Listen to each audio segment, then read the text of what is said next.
back, and now we are good to go. So sorry about that. We were having some technical difficulties on our end, but we are all live now and everyone can see us on the Slido, which is where all of our the questions will be coming through. So thank you all for bearing with us. We are back now and we are live. So welcome to our Engineering Live broadcast. And it's in a different format today. You don't see the green chairs, actually. They're right next to me, but I am actually here in Mission Control in our office. And we will be actually hosting families from all over the US to help answer some questions. And so this is going to be a fun one. We're hoping to try out this new system. Thank you for bearing with us for the technical difficulties. This new system, of course, takes a little bit of time. We are a STEM school, but we will figure this out as we go along. But here we are. So my name's Nick Buffo. You might have seen me before. I actually hosted the Student Life podcast broadcast, actually, just a couple of weeks ago. So you all might have seen me through there. But now here we are. I am back and hosting this week. And so we are joined by 3 different families, and we're going to go around and have them introduce themselves. But just a brief introduction. Again, my name's Nick. I'm from Kansas City originally. I just graduated in December with a biomedical engineering degree. And I am headed off to medical school in Milwaukee, Wisconsin in July. And so that is a little bit about me. I am will serve as like the current grad student kind of liaison, but we're joined today. And so Rochelle and Lisa, do you guys want to introduce yourselves first? You want to get the mutes? Sorry about that. I'm Rochelle and this is Lisa. We're from Fort Wayne, Indiana. Our daughter, Mackenzie, is in her 3rd year at Purdue in industrial engineering. We're happy to be here. Awesome. We're glad to have you. Carol, do you want to go ahead and go next? Yeah, absolutely. Hi, everyone. My name is Carol Akamati. I am from Miami, Florida, and my son is Brian, and he's in his 1st year at Purdue. And we are absolutely thrilled to be here and be a part of this. So thank you. Thank you. Linda, do you want to finish us off? Sure. Hi, everyone. My name is Linda Leiden. My son is a junior at Purdue studying aeronautical and astronomical engineering. And he's also a trumpet player in the All-American Marching Band, which he absolutely loves. Thank you and welcome, everyone. Thank you. All right. So we've got some questions coming in from families. So we'll go ahead and start off. How is Family Weekend? It's a big event here on campus. Have y'all come to Family Weekend and what was that like? Anyone want to start with that one? Yeah, I can go ahead and kick it off. So we came as a family of 4. I have 2 younger children as well, and one's 3 years old and one's 5 years old. And it was really nice to see that there were activities for all ages. The girls absolutely loved the activities that were there. And I believe it was like the rec center where we were playing games. And it was our first time experiencing it. It was our first time going to a football game and just seeing the tailgating that was being done and how the community comes together. It just reconfirmed like our choice in sending him there, and just like seeing the love that is on the campus and for the family members as well, just the different activities. And I even I want to say we had like barbecues and stuff that was happening. There was open houses. So it was really nice, packed, a lot of events and a lot of people were there. Was it easy to get in and out though with 2 small kids too? It really was. And everybody was super friendly, opening doors for us, telling us which way to go when we weren't with our son. So it was really nice. Awesome. Rochelle and Lisa or Linda, did you have any experience coming to Family Weekend or come to a football game at that least as well? We've been to multiple football games. We didn't, since we're so close to the campus, we opted not to come to Family Weekend. So we go to the other football games. We have season tickets to the football games, and the tailgating is fun, and seeing the kids with their friends and being adults is refreshing to see. Linda, have you been able to join us for a Family Weekend or a game yet? Yes. And you got to see not for Family Weekend, but because our son is in the marching band, we come to several games. Yes, and been to many football games. If I have any advice, though, if you are coming from out of state, like we're in Texas, is make your reservations really quick, and also for parking. Usually parking, but reserve it ahead of time. Make sure you get your spot. Yeah. I know that was one thing with my parents as well. They also booked their stuff pretty early to be able to get them up there, because I know it can get a little bit expensive around the time, because we have a lot of families coming in. But I think if you book early, like you were saying, Linda, I know that's a great thing. Right. I always love having my parents come back. It's so much fun to be able to kind of show them a little bit of my life here at Purdue, and I'm sure for the parents too, it's good for you all to be able to see kind of I think Carol, I think you said that. I think it's fun to see them in their element, right? And I think Rochelle and Lisa, you guys both said that it's fun to see us.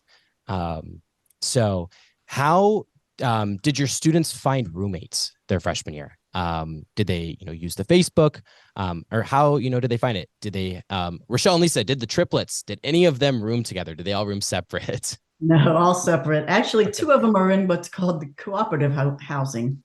So I know a lot of people really don't know what that is.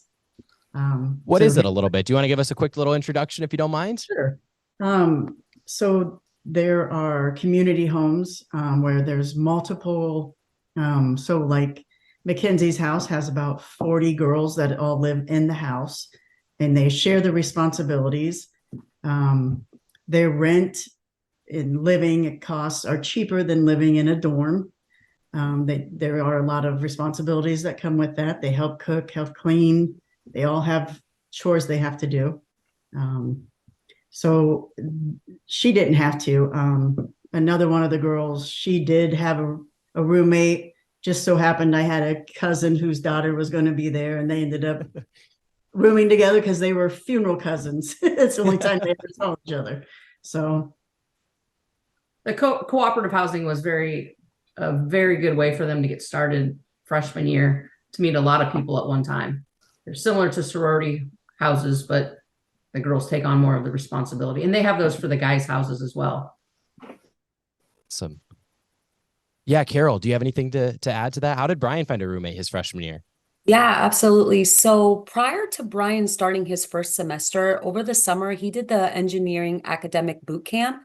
Yeah. And I believe like they placed him with a roommate that was also going through that program. And so that's how he was connected to his roommate, and how he identified his roommate. He was assigned one. So he didn't go in with a selected one either. And now for his sophomore year, he's going to be a resident assistant. So we're super Awesome. thrilled for that, but that's how for that part. So, but yeah, he got it right before he started school and went a couple weeks early. And Linda, did Corey find someone in the marching band, or who do you know his freshman roommate, or how did Corey find his freshman roommate?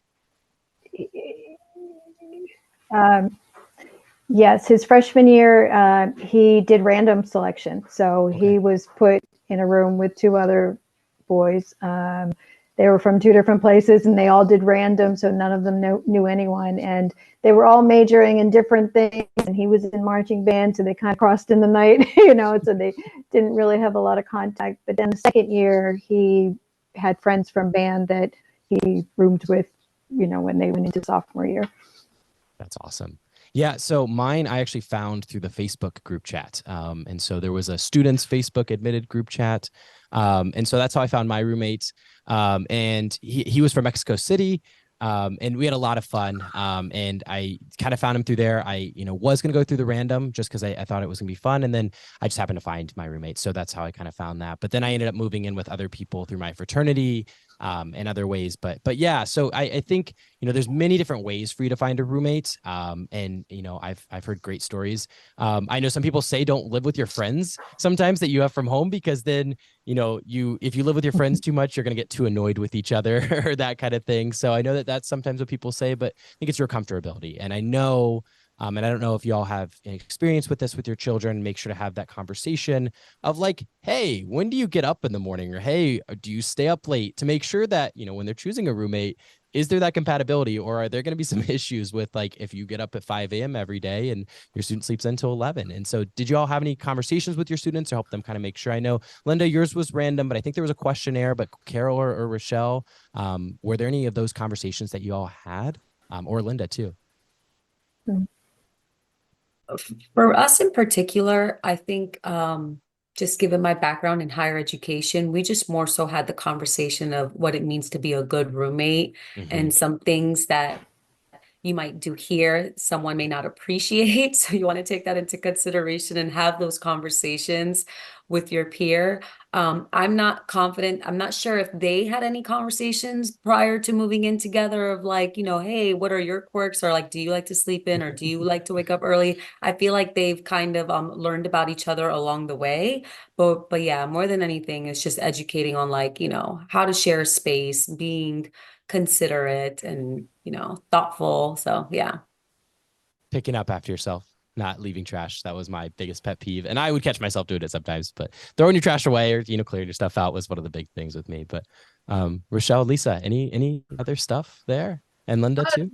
They kind of met their housemates over the summer prior to attending school. So because they did the co-op before they came in, right? They came in directly to the co-op in their freshman year, right? Correct. Oh, okay, that's right. All right. Yeah, Linda, did you want to add anything? Sorry, I don't want to cut you off, but is there anything else that you wanted to add or? And for the random, if I could just add something. Sure. No, it's okay. Yes, when he did the random, I know there was a really detailed questionnaire about, their sleeping habits and whether they're, whatever.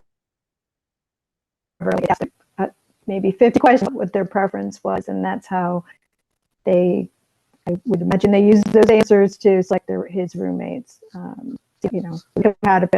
Compatibility questionnaire for random selection. Yeah, and I think I still filled that out, even though I had a request, I think, just in case they placed me. So I do remember that questionnaire. Okay, so now that we're talking about moving in, both into co-ops, but also dorms, coming from far away, and I know Linda and Carol, you guys are far away. Did you guys able to ship things? Could you ship things to your students' rooms? How did you get everything here? Did you drive? Did you fly? What was that kind of looking like? Because I know we have students coming from, we saw our map this morning or already so far, not this morning, this afternoon of kind of where students are coming from. They're coming from all over. We've got Michigan, we've got California. So how did y'all get the stuff here?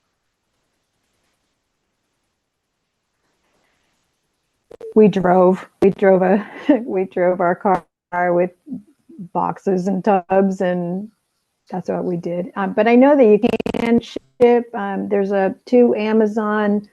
I don't know what they call them from Amazon, but they're like package places, and they'll hold the package for a certain amount of time. So we did that if he needed extra support.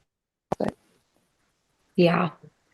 This is a really great question. And also to keep into consideration that Purdue is far from a major airport. So you also want to take that into consideration. We flew from Miami and we picked an airline so that where you can have a little bit of free checked baggage, or it's the cheaper one.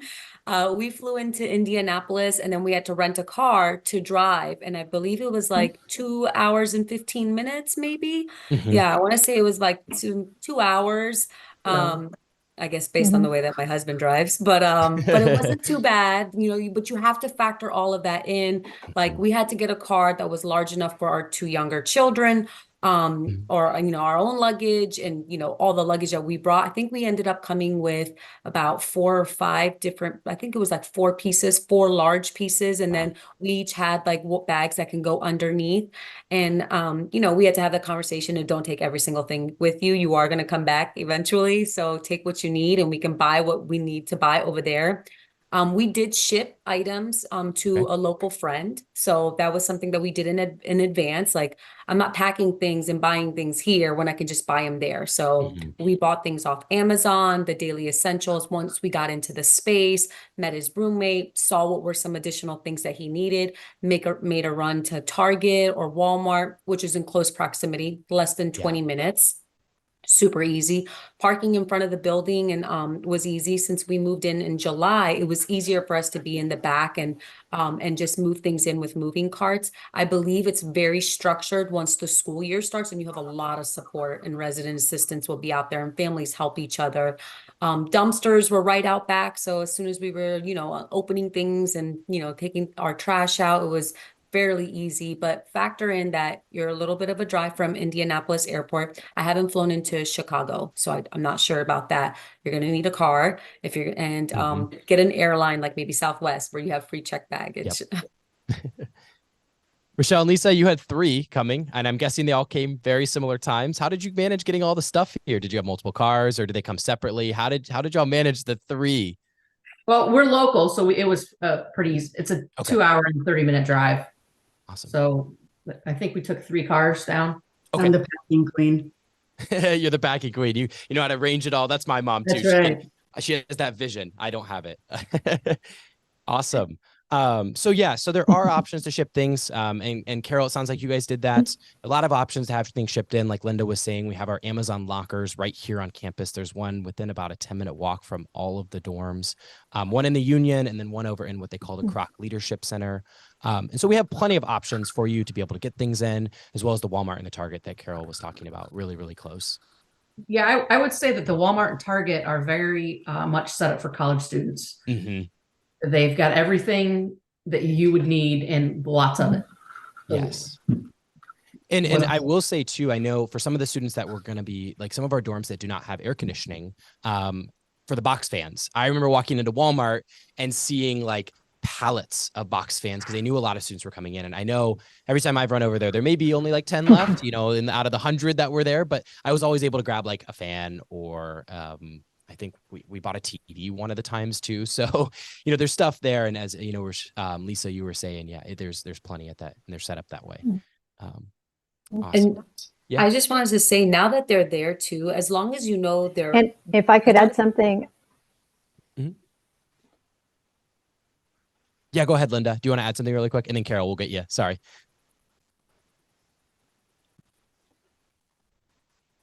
Well, I was just going to say also, like the first year, I remember we went to Target and Walmart and all of that, bought all new stuff, and then he had roommates, and then some of the stuff they gave away and all that. But we got smart this past year. There are a lot of thrift shops, and there's also a Purdue surplus store right adjacent to campus, and we found a great desk chair, and it was a lot cheaper, and there were some great bargains for dorm rooms and for like a desk and that kind of stuff, but little accessories. But we had a great time going around doing the thrift shops. The Catholic Church has a thrift shop. That surplus store is also just fine because kids are rough on their stuff sometimes, and it's just easier.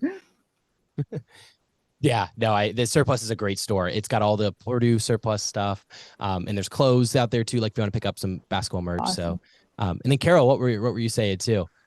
Yeah, I was just gonna say it's super easy for them to order Amazon or you to send things to them. Like as long as you have their address, it goes straight to the residence hall or however way you decide to do it. But luckily we haven't had any issues with that. Yeah. Okay, and then really quick, because I know we're on the same topic, we had another question asking about how far is it from the airports and how do you kind of get in there? So as Carol was saying, we're about an hour to an hour and a half from the Indianapolis International Airport. That is a nice one. It's very easy to get in and out of. I have always found that it's been very quick and that kind of thing. We're about 2.5 hours from Chicago O'Hare International and also Midway. Midway is a good one to fly into for Southwest as well. But the both of the airports are pretty close. The one thing is Chicago O'Hare and Chicago Midway are on the central time zone. So they are not on, Purdue is on the Eastern time zone. Those airports are on central. So that is one consideration. They are always 1 hour behind. So your flight's getting in 1 hour earlier in your mind than the Indianapolis time, I guess, if that makes sense. So you're always going to get in at if you get an 8 p.m., it's 9 p.m. in Purdue. So that is a consideration for all of our families visiting. But how would you all say flying in? How easy has that been? Easy. There's also a question of if there's shuttles. Yes, there are, but do you guys want to talk about any of the flights coming in, renting a car, anything like that? How easy has it been to fly into Purdue? I know Rochelle and Lisa, you guys drive because you're pretty close. But for Carol or Linda, how easy is it for you to drive in? Or fly in, I'm sorry. We fly into O'Hare. Yeah, we fly into O'Hare from Texas, and then come by There are two shuttles. We use either Reindeer Shuttle or Lafayette Limo. They pick up at the airport, MQ. There's multiple stops on campus or around campus where they pick up and drop off. Those have been really great for us. And then if we fly in as a family, we usually rent a car from O'Hare and drive into Purdue. And Carol, what has your experience been? How coming from Miami? Do you usually? I know you said you flew into Indianapolis, I think last time. Have you flown in? Which ones have you done? Yeah, thank you so much. I got my times mixed up. It was only an hour and a half from Indy. It was so much quicker. You're absolutely right. And No it was worries. cheaper. It was definitely cheaper flying into there. And I think Linda already mentioned it, the reindeer shuttle. So when Brian was coming back and forth for the holidays, it was super easy to reserve reindeer shuttle and then just making sure to give him enough time from if there were any type of delays in landing or but yeah, it was door-to-door service. It was super affordable. And for us, like if we're coming with a family, we too will rent a car and just drive our way over to campus. Yeah. Rochelle and Lisa, how easy is it to get here from the highway? I know you guys drive in. I-65, I'm guessing at some point, or maybe you're on kind of the back roads. I think, do you guys take the back roads up to there? We come in on 24. 24. Okay. Super easy. Yeah. Super easy to drive. Everything's pretty convenient. It's easy to get around campus. Any traffic? No, it's not been terrible. It's been reasonable. Yeah. And one of the cool things, I know that this is starting back up, and I wish this would have been here while I was here, but we actually have commercial flights coming right back to Lafayette, Indiana. So this just got announced earlier this year, and they just actually started selling the tickets. As of now, it's looking like it's only an additional $150 to $200 on top of the tickets, but you can fly directly into Purdue University now. They're small planes. Yeah. They have fly-throughs with American and United are the two they have fly-throughs with. So you'll fly from Lafayette, Indiana. So that is here within a minute from campus. It is right off of campus, about a mile or two away. From there into Chicago O'Hare, and then we'll connect from Chicago O'Hare on with American United. So you can check your bag here in Lafayette, and it'll go through on American United. Delta and the other Southwest, other airlines, I'm not sure how they're going to work that one out, but I know for those two that there are great options. But it is coming back. It only has 10 seats right now on the plane, so it's a small plane, but I think the demand is going to greatly outweigh. And I know a lot of our students, Linda and Carol, were talking about flying home. It's, I think, going to help. I think they're going to expand that greatly, but it's coming back first time. And I think it was over 10 years or so. So we haven't had a commercial flight into here. So it's really cool. The other option and the other thing that we always like to mention to the parents that students can use is a place called Boiler Bookings. It actually was coded by students at Purdue. It's not as well known, but it's actually a really cool kind of tool. And Boiler Bookings allows you to put in where you're going to from Purdue or coming from to Purdue. So, in Carol's case, Miami, Florida, and it'll route the flights and the shuttle that you need, and it'll put it all together and do the price for all of it. And it'll say what's the best optimized route with the shuttle, what is the best optimized route with that. And it's a really cool, unique thing that a student coded while they were here. And it's back live. It was in its development last semester, but it is back live this semester. And it's I was just using it today to see how I could fly back home and which shuttle I needed. So that is those are two great options. So yeah, and then moving on to, we can go back to kind of the dorms because we just talked to kind of the dorms, and there's two kind of questions that are paired up together here. What was the hardest thing that you all thought that it was for your child to adjust their freshman year? When they were coming here, what was one of those things that they had a really hard time adjusting? I would say probably time management, that between their classes and getting to and from dinners and their study groups and professors' lectures, and then finding the time to study. That time management seemed to be the hardest thing. And did you talk with any strategies with them? How did you figure out time management then? Is there any sort of, things that you kind of figured out that, they used a planner, or how did you kind of navigate that with them? They used a planner. And they would sit down usually on Sundays and figure out their week. Mm-hmm. But I think eventually, as classes got started and they learned to understand what the professors expected, and that college wasn't to skip classes, they needed to go to class, and they needed to go to their study groups, and they needed to find tutors, that after the first few weeks, they got into a pretty good rhythm. They just had to walk faster. It's that battle between sleep and walking faster, getting breakfast, those things. I know I struggle with that too. Carol, anything to add as well? Saw you kind of I, start. I laugh with the walking faster because our student wanted a bike, and apparently you need a bike to get to certain places a little bit quicker for those early 8 a.m. classes or morning classes that he had. So we invested in a bike to help him get to classes. But I agree, time management and just managing your professor's expectations and like understanding that you're not coming home and no one's telling you you should sit down and do your homework. You should study. You've got some free time. You should prepare for this test. Like no one's telling them that anymore. They're on their own. They're figuring things out. When you realize you've got this 5-hour gap, what should you be doing in there? Are you going and doing something fun with your friends? Are you joining a student organization? Are you working on campus? Are you doing your schoolwork? Like, what are you doing? So it's like they got to figure it out. They have all this extra time all of a sudden. And Linda, what was Corey's hardest thing that he adjusted to while he was here? I think for him, it was planning his meals. I mean, with band, you're pretty regimented. Like they have a tough schedule and they have a lot of rehearsals. And but he would take his planner and he would put on the planner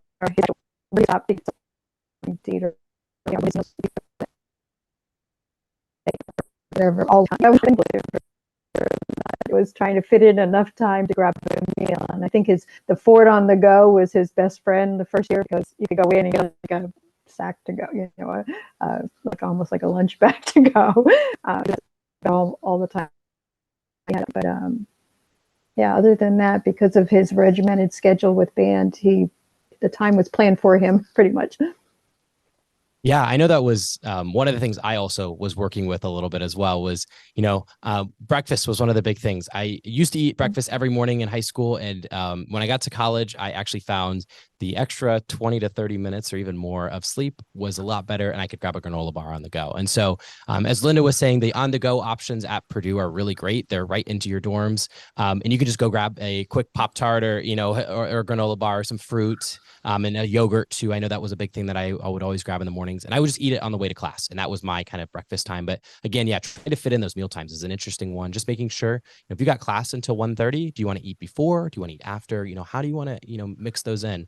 And I think, yeah, exactly. Having plan out your schedule as what Rochelle and Carol, I think we're both saying, walking fast, planning out your schedule. I think time management's a big one.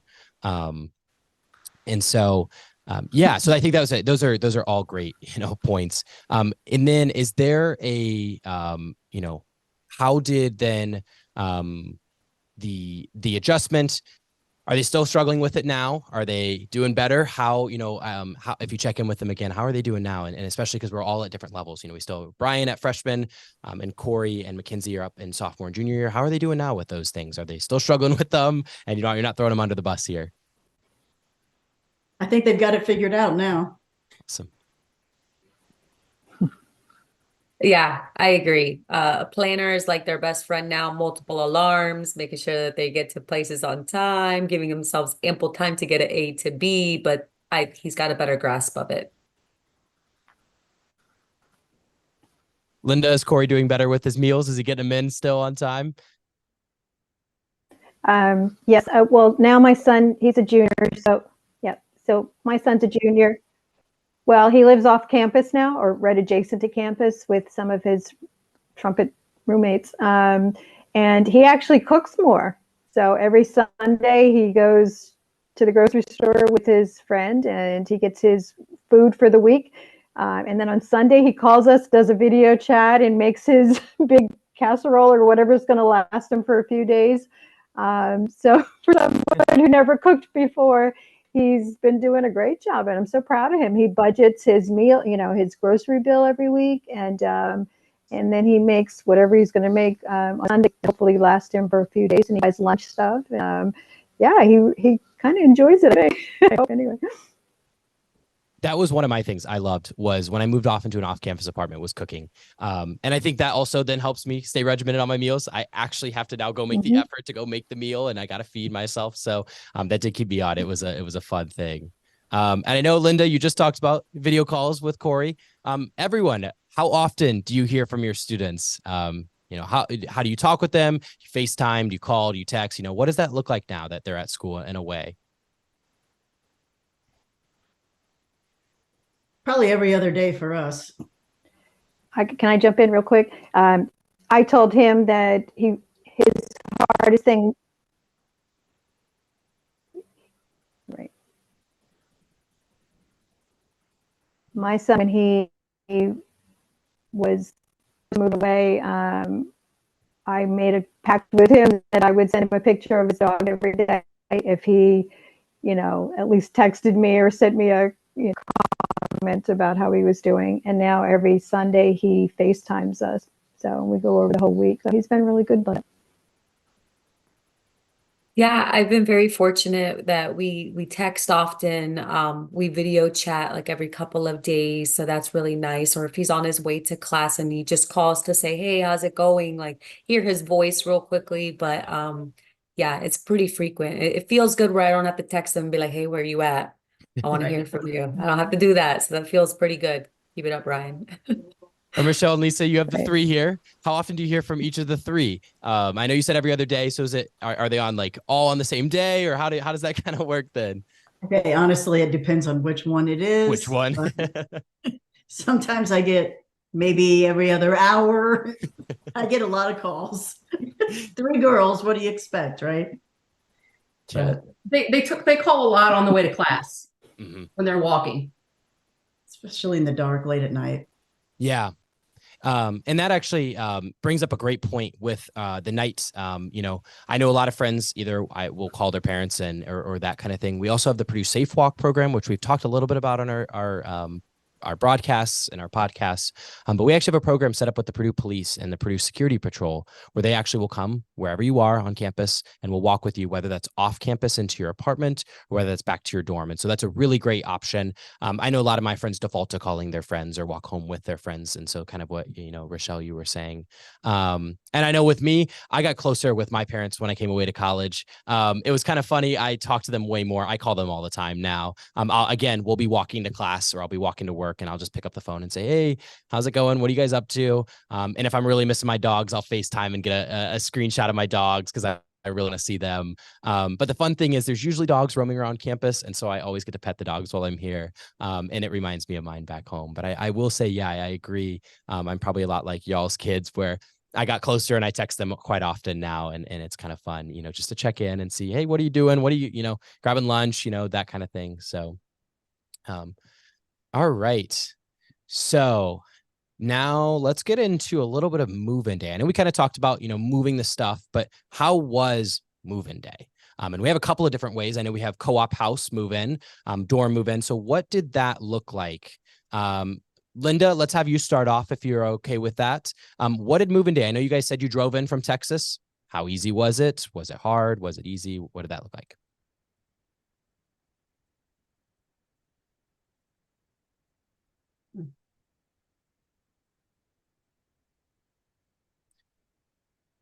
I don't think we can hear you, Linda, right now.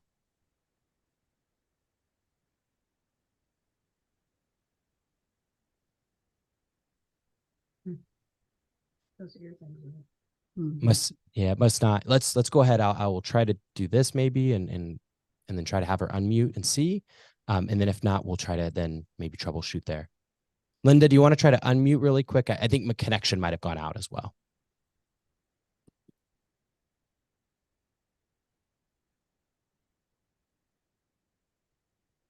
Okay. It looks like they're asking right now, Linda, to go ahead and log back on. I think there might be a connection thing. So Carol, do you want to go ahead and start really quick? What was moving day looking like for you, coming from afar with the suitcases? Yeah, absolutely. Again, we were very fortunate. We started one of those early programs in the summer, so many students were not around, and we weren't moving in with the masses. So it was fairly easy. Carts were available. Students were super helpful opening the door. We were coming in from the back. We ended up taking some of the luggage pieces back home with us, and we left a couple underneath, Brian's bed, but super easy. Rochelle and Lisa, you had 3 of them. How was it? I would agree. It was a pretty good transition. There was lots of signage. There was lots of lane closures to allow all the cars to go one direction on certain streets. And there were lots of students helping unload the cars and, with dollies to get you up to your room. It was pretty easy. Yeah. Smooth. Very smooth. I know so Carol was talking about boot camp, and we'll talk about that in just a second, what it is, and I'll have Carol, you kind of explain what boot camp is. But so when we there's also BGR, the Boiler Gold Rush, which is one of our orientation programs here at Purdue. I think it's like 7,000 to 8,000 every year participate of the 11,000 coming in. It's a lot. But during that time, they have, I think, 4 to 5 days of move in. And that's when I moved in. And then I helped go back and move in when I worked for BGR. But one of the cool things about BGR is having those 4 days spread out, you get a time slot. And that's your, I think, hour time slot. And I think that might've been how I think Rochelle and Lisa, you were, Carol as well, I think on the day that you guys moved in for boot camp. But I know that I had that hour time slot and, got there and there were students waiting for you and they helped you carry everything up. And then I ended up going and doing that as a student. It was a lot of fun because, got to help and you didn't have to do any of the dirty work. And that was kind of the fun. You don't have to do the picking up. But I know Rochelle and Lisa, you guys did co-ops. And then there was one, I think that was not co-op, right? How was that experience getting into the dorms? Yeah, the dorm was super smooth.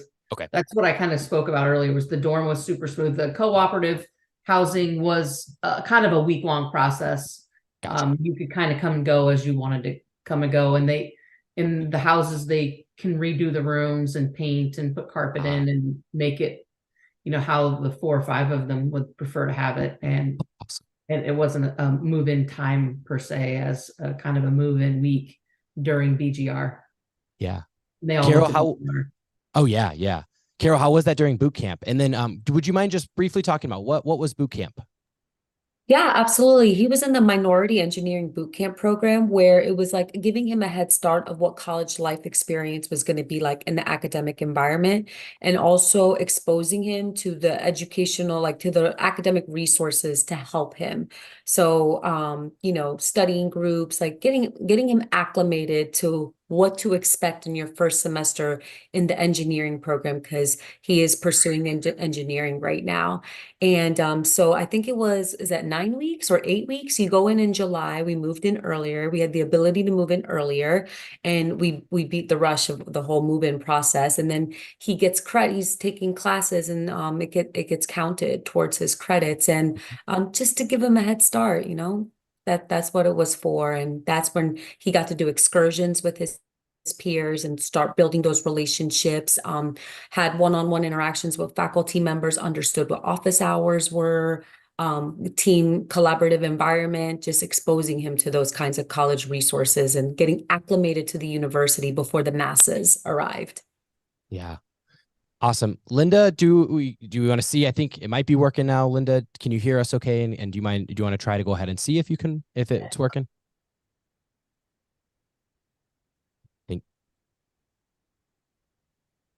Oh, okay. We may have you. We'll try to work through that on our back end with Brian. Brian is actually behind the scenes working with us, so I think he'll message to see maybe if we can get that back working. But we'll move on just for the sake of time, really quick, while we're getting Linda figured out. So let's see. Purdue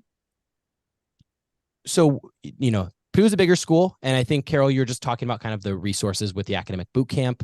But in terms of everything, both resources with health, mental health, student success, how did y'all feel it worked well with your students getting resources? Were they able to find the resources they needed? If they called you and said, hey, I'm sick, what do I do? How were they able to kind of work through that? And what were y'all's experience with them finding the resources both? And I think we can start with physical and mental health, and then maybe moving into also student success, that kind of thing. I think it's a very broad question, but I think we can, kind of work through that a little bit.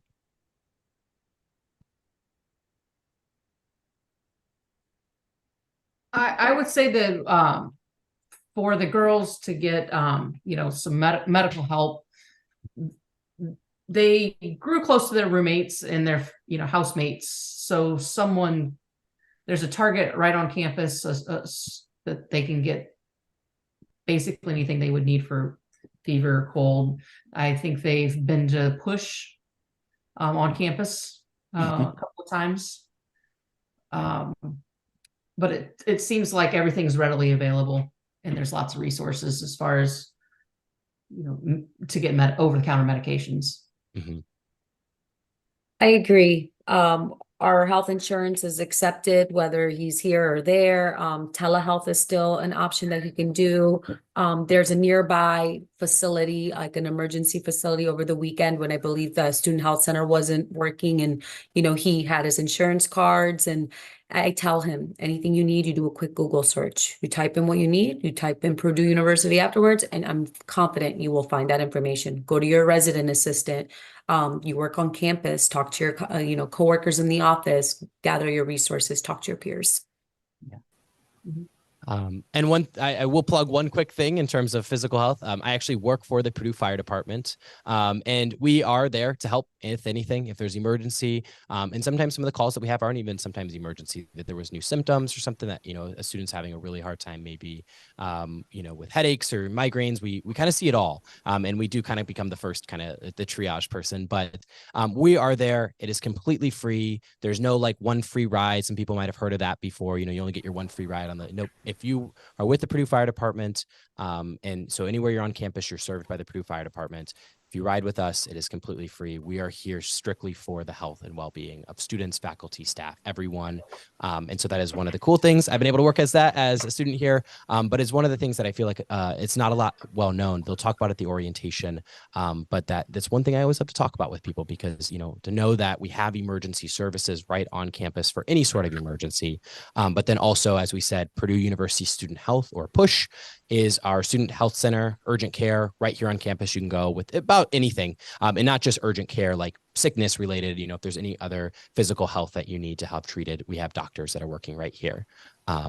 Linda, we're talking about resources and finding resources, both physical, mental health, and student success. Anything that, and it looks like we can hear you, anything Corey has had, or any experiences that you've had with Corey helping him find those resources, whether that's Googling or that kind of thing. How has you found that? Yep.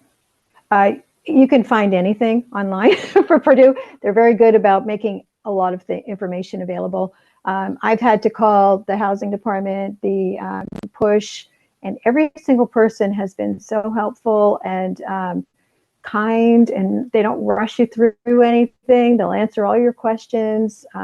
We have never had any trouble finding information when we've needed it. You have to look for it sometimes, but you can call. People are very willing to talk to you and welcome you and answer your questions.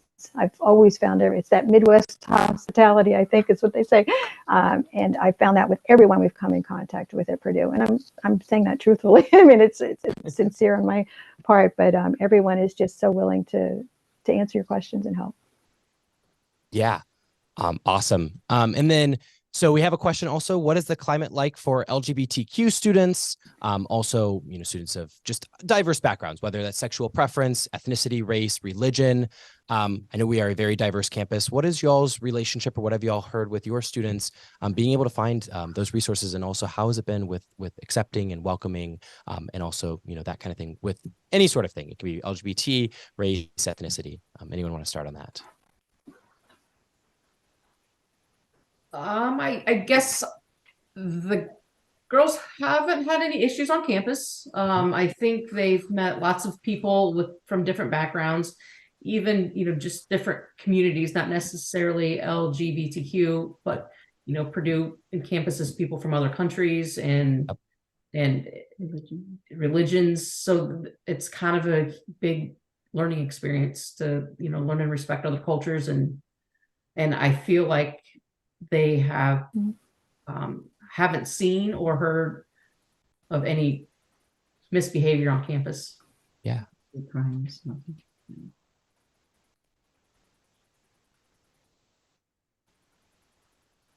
And Linda, have you heard anything with Corey meeting people from all diverse backgrounds? What, has that looked like? His roommates Yeah. or his marching band mates, anything that, he's talked to you about that? I would say that not only the campus, but even like the marching band is a diverse group. They come from all over. I don't think it's been an issue about anything. Like, I think everyone just has been so welcoming. I haven't heard anything, I haven't seen anything that's been a negative experience for him or for any of his friends. He's got such a great group of friends. He didn't know anybody when he went, and he's been able to meet kids from all over, all over the United States and some other international students, and even the professors and everyone who works there. Like, it's a big, diverse environment, and I just can't say enough about how great everyone has been. All his friends, everybody, the professors, the staff, everyone who works there. But he has not mentioned anything being an issue or a problem. Yeah. And Carol, did you want to add anything as well too? Yeah. I was just going to say, the biggest thing we've told Brian is to find your community. We're based out of Miami. It's super diverse. And it was a little bit of a culture shock for him when everybody came back onto campus of like, wow, like there's a lot of people here and there's a lot going on, but it's like, find your community. And he's had a positive experience. And I know on campus we have, the 5 cultural centers, and those are a really cool part because I know that they throw programming all throughout the year. And one of the fun ones that we like to talk about is like during the World Cup, the Latino Cultural Center is huge. They have big watch parties. It's a ton of fun. The LGBTQ Center is actually ranked nationally amongst the nation. They just got a new space actually in the Hicks undergraduate library area. They like double or tripled their size. It's a huge place now that has study rooms, has just different programming that students can go to. So I know in whatever background or ethnicity or culture or anything you hold true to your heart, I think that there definitely is something here for each person. And I think, as everyone had kind of said already, there is plenty of it and there hasn't been any issues. And that's kind of, I think, always a good thing to talk about, is that there's not any issues. It's going, I think, very well, and that there are these resources out there. Finding them is the big one. Carol, we had a question come through. How did Brian do with the cold weather? And everyone too can answer this, but Miami, Florida to Indiana is a big change. How did Brian do with that? First of all, we bought a lot of winter clothes. Let's start there. From the gloves to the North Face jacket to the long johns to the earmuffs, the automatic like heat warmers.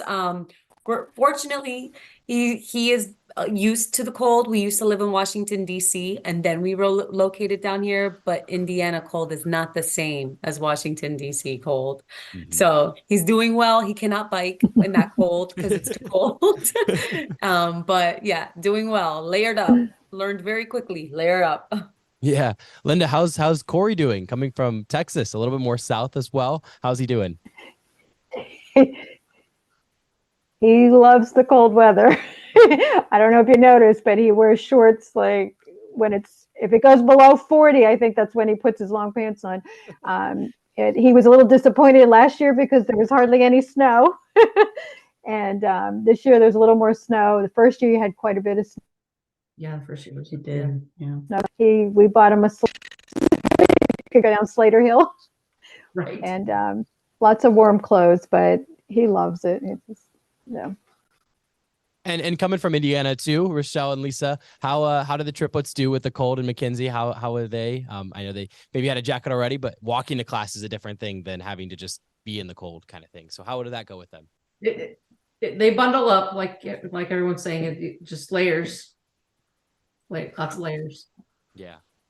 I know I found coming from Kansas City, we have a similar climate, but Indiana can sometimes be a little bit colder and you get some more of that lake effect with some more snow. So Kansas City, we still have the wind kind of that Indiana has, but I know that is a big thing. Just bundling up, got my pair of boots, got my big parka, And I walk to class and you just kind of get going, and it's fun to always kind of complain about the weather with your friends. It's a great starting point for the conversation. Like, oh, that walk sucked. Or, I always remember sitting down in class and it's like taking off all the bundles and everyone's just like, yeah, I know exactly what that feeling is. So it's a fun kind of, it's kind of a fun bonding experience. And so how then, we're going to kind of switch gears a little bit now from the weather. How, as a parent, did you all monitor, or can you get notified about their student progress? How often do you check it? Is there any ways to check it? Do you guys do that? What is y'all's philosophy? And we can start, and anyone can start with this one. But yeah, how's that student progress looking? In terms of grades and classes kind of thing. I would say that we don't necessarily look at their grades. They kind of let us know how they're doing and how they're feeling about classes. If we need to get on their accounts, I think they get a text message sent to their phone to access the accounts. But I think they know when they're struggling, when they need to buckle down a little bit more, when they can relax a little bit.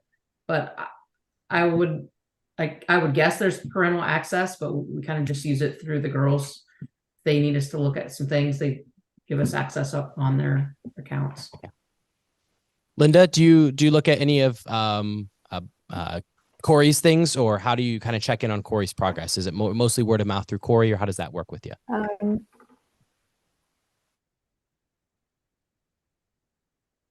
Yeah, he's a pretty open book. Like he wears his, you could always tell what's going on with him. But as a parent, your student has to give you access to some of the information. So, I mean, he gives it, he freely gives it to us if we want it. But we just, because we talk to him so often, I think we can always gauge, how he's doing or what he's doing. Yeah, there are certain files, like as a parent, once your kid is out of high school or 18, like you have to have access to them to be able to access some of the records you can access, like their money account, because they want you to put money in their account. So, their student accounts and things like that, I have access to, but, it hasn't been a problem. Like, I don't even, there's some sort of independence that comes with becoming a college student. So we kind of trust that he's going to let us know if he needs additional help. And, and he does. He's pretty good at that. My perspective real quick is just trust system. They're adults now. You're going to come back and you're going to report back what they're going to report back. I don't check grades. I don't have access to anything. You're absolutely right. They'll probably get a notification if you're trying to log in. So, but he reports back, and as I think it was Lisa, I can't remember who said it, but someone just said it, like they know when they need to buckle down. Like they just know. They're going to learn very quickly. Professors do not contact us. Let me make sure everyone is aware that it's also not appropriate for us to contact professors. So like there are boundaries here. So we need to trust our young adults to make wise decisions, and they report back to us. I think I completely agree. I had a very similar experience to all of y'all's kids.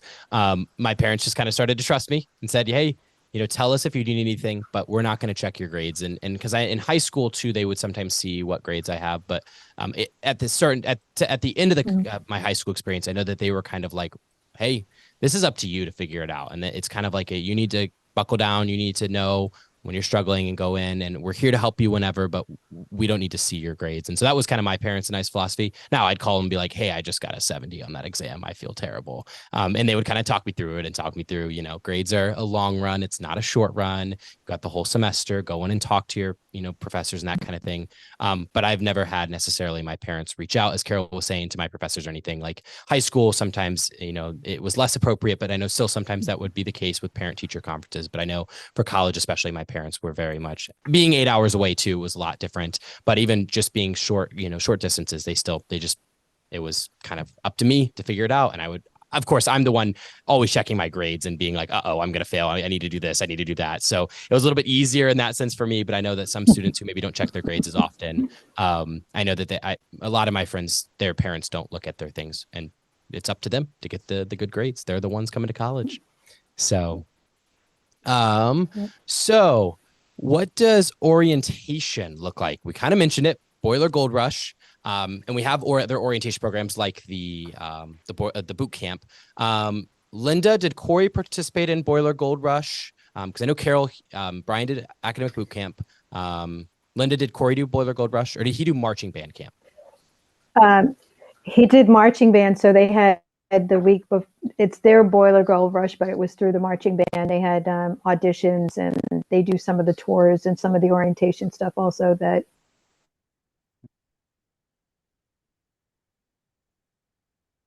the other something, that's where they're going to get their initial friend group, even, or just even someone that they can talk to. Once classes start, it's going to be a little bit harder for them to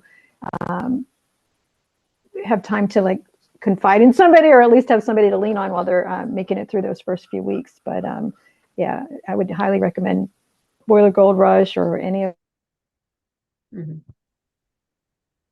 really awesome throughout the campus.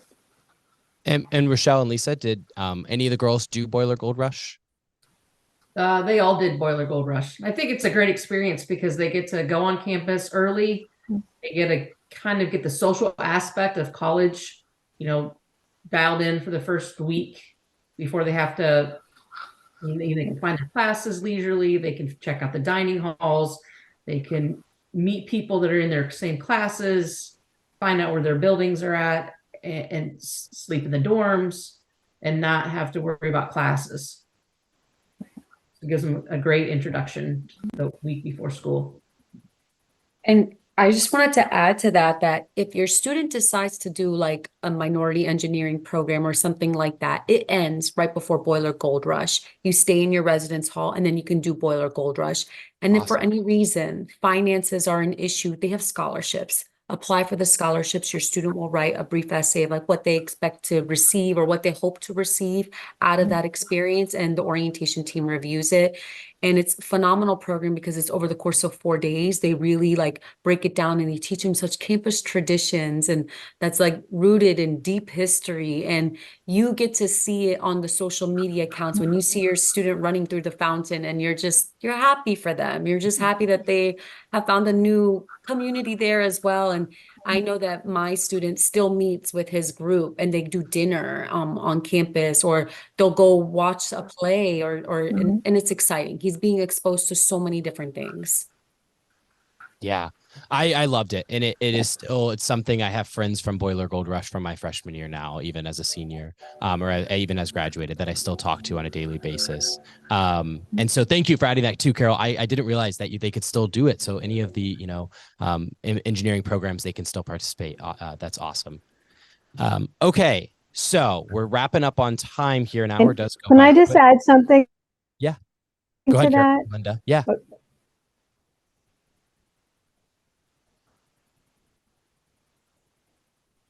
Just real, one of the apprehensions we had about even him going to Purdue, so many students, like 40,000 plus, and you would think that, especially coming from a smaller town, that it would be overwhelming and all that. That's why, and it's not. I mean, we go and we don't feel like it's too big or there's too many people and all of that. If you do the Boiler Gold Rush or some of those programs before classes start, you'll see that the community is actually much smaller than what we expected it to be. So I just wanted to make that note that it has a small campus feel, even though it is so big and sprawling and has so many people. I think that's a great, yeah, that I think really helps to show.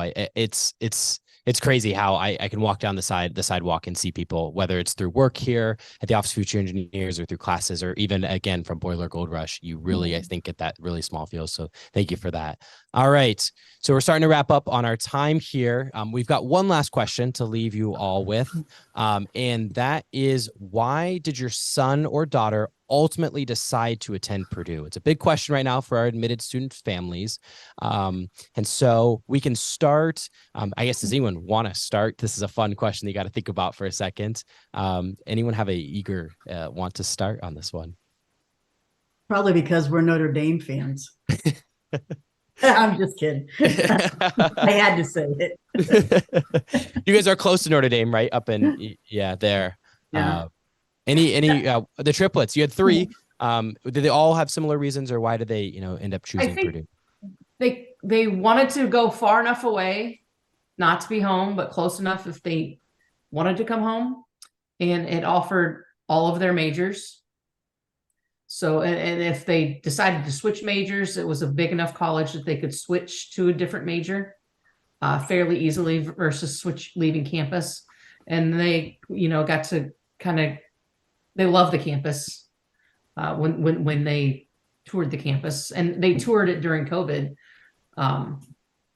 So that was a lot to be said, that you could tell just by walking around campus without a guide that the small town, they always said it's a big campus with a small town feel, and I didn't really believe that, but it's true. Because like when they're on the phone going between classes, they're talking to you, but it's not uncommon for them to say hi to 5 different people as they're walking between classes, because they seem to still run in the same circles as the friends they've met at BGR and their work or their classes. Linda, why did Corey end up choosing Purdue?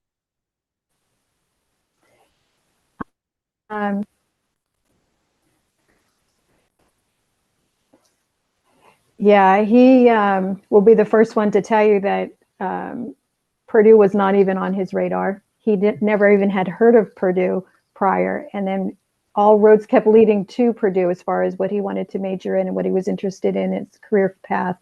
We kept saying, well, Purdue, they always come up, high in the engineering and the space and all of that. And they have a great marching band. And he was very apprehensive. He was accepted and he couldn't make his decision. So we made a trip. We flew up there and spent a couple of days at Purdue just before decision day. And we stepped foot on Purdue's campus and he was like, okay, I've made my decision. Like everybody was just, because they were so welcoming and he loved the campus and we went to the office of future engineers and spoke to someone in the office, and she was just so great, Lindsay. And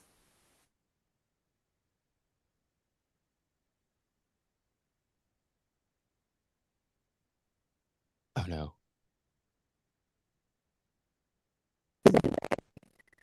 I think we lost you there at the end, Linda. Right after you talked about Lindsay, I think we lost you just there at the end. You want to try it one more time? Yeah. Yes. So we took a trip up there and we spent a couple of days, and he just loved the campus, loved everybody we talked to just answered all our questions, and so eagerly gave us the information that we needed. And we got on the plane coming back. He said, okay, I made my decision. And it was like 2 days before decision day. And that's what helped him to decide, was actually being on campus and seeing it for himself. Awesome. Carol, you want to finish this out? Why did Brian come to Purdue? Yeah, let me just tell you all. My husband and I were at odds when it came to this decision, because at the end of the day, you do have to break it down with the finances. Out-of-state student, that was a big ticket. And, living in the state of Florida, we have Florida Bright Scholarship, where you get a certain GPA or a certain SAT score, and it covers a certain percentage as long as you go to any in-state tuition. And we have some great schools here, but Brian wanted this out-of-state experience. So we convinced him, my husband, to go with him to a preview day. That was, I think, in February before he started. And it was when my husband got to see how much Brian loved the campus, after attending one of the financial aid workshops and seeing that it is affordable, after Brian coming with his research and showing to him the value of his degree with this institution versus another institution, the kind of job opportunities and internship opportunities, and how the program really sets them up for success along the way, and the support system along the way, it was a no-brainer. It was a no-brainer. We believed in what he wanted to do. He had a plan. He was able to convince his father when it came to the money aspect of it. He secured some scholarships, whether it was through the university or private scholarships, doing his own research, reading things, writing essays, getting awarded a couple hundred here, a couple hundred there. It adds up. Every dollar adds up.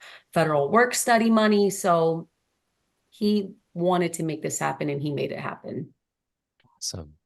Yeah. And I think to help kind of conclude it all, why I chose Purdue too, there were, I think, several different working, things or reasons. I think I had a very similar experience as everyone. But I really didn't apply till Purdue until one of the last days to apply.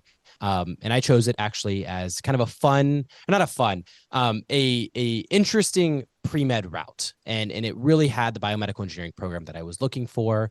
And that was kind of one of the big things was I wanted to do engineering for medical school, but it also then led into, I'm generational here. On my maternal grandmother's side, I am 4th generation. And on the grandfather's side, I am 5th generation here. There's a lot of history. Our first one graduated in the 20s from Purdue. And that was all kind of after. I've slowly discovered that as I've been here. We've got my grandfather's Letterman's jacket from when he was here. So it's been kind of cool because I've been able to see the tradition. And Carol alluded to this earlier with the Boiler Gold Rush, just the tradition that are here on campus, I think is just, you can't beat it anywhere else. And I mean, we've been around for a while, but we've got, all the different things like the fountain run, crossing the tracks, the bell tower. I think there's so much tradition to Purdue. And that's what really drew me in. Big 10 campus, you can't beat it. One of the best ranked engineering programs. It all just made sense. And I think all the parents that have been on here, I think, has said that, it is a big school, but you can find your community. And I think there was a lot. I've been able to find some really great people, and I've been able to work with some really great professors, and I've been able to do some really awesome things here. So I think that it all it was the sphere. I mean, I didn't have the chance to visit prior to coming. I kind of came sight unseen.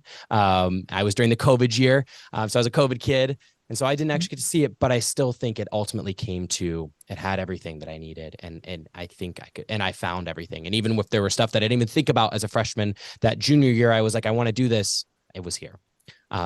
So yeah, that was kind of a cool, I'm really glad we had all of you on today. We're going to start to wrap it up. I know we're a little bit over time, but we did have some of those technical difficulties. So thank you all then for staying on a little bit later. Thank you all for watching today. We got a couple of things to run through really quick, some plugs and everything. And so again, we were the Office of Future Engineers. We are Purdue's engineering recruitment, everything until you've enrolled for classes here. We are your people. We employ peer counselors like me, who are current students, and also our staff members. And all of our parents actually on this broadcast have a kid who is a peer counselor. We wanted to put that in here at the end. They've been really great. It's an opportunity for you to get involved with employment and working in our office. It's a really great thing. We work in conjoined with the Purdue Student Engineering Foundation. So these are a group of students who volunteer to help with recruitment with us. They run your tours when you come here to visit on campus. And they also have a Discord server. So we encourage you, reach out to us if you want to join their Discord, or reach out to them online. This is a great way our current students actually interact with them. Leads me to my next point, our tours. This is for our admitted students. If you are still admitted and you haven't made your decision yet, come visit. I think all of the parents on this broadcast have said, and I think they'll probably give the thumbs up, the visit, I think, really helped to solidify the deal. And I think that really helps when you can come to campus. I know that there are some financial constraints with that, but I really think if you come to campus, you'll see it is a very, very great community. And I think there's a lot that is here that you can't always get from online. Again, I host a podcast with the same mic. We have a podcast that we post episodes every week through Office Future Engineers, through Spotify, YouTube, Apple Music, whatever you use for your streaming software, we are on there. And yeah, I think that wraps up everything. I was going through the checklist in my mind. But again, thanks again for everyone for joining us live online. We really appreciate all your questions. Thank you all, Rochelle, Lisa, Linda, and Carol. It was great having you. We tried this new format out. We got through those technical difficulties. We'll be ready for the next one on this new format. And I think this will be really fun bringing in everyone else. So again, thank you all again for joining us. We really enjoyed hearing it. And I think this had some really great insights and perspectives that I don't think we would have gotten. So again, thank you. We will see you all in 2 weeks for our next broadcast live, where we will be bringing on some current alumni who are working around the US. And so we're really excited for that alumni broadcast. It's going to be a fun one. We've got people working from all over, but thank you all again. We are headed off for the night. Thank you. Bye. Good night. Good night.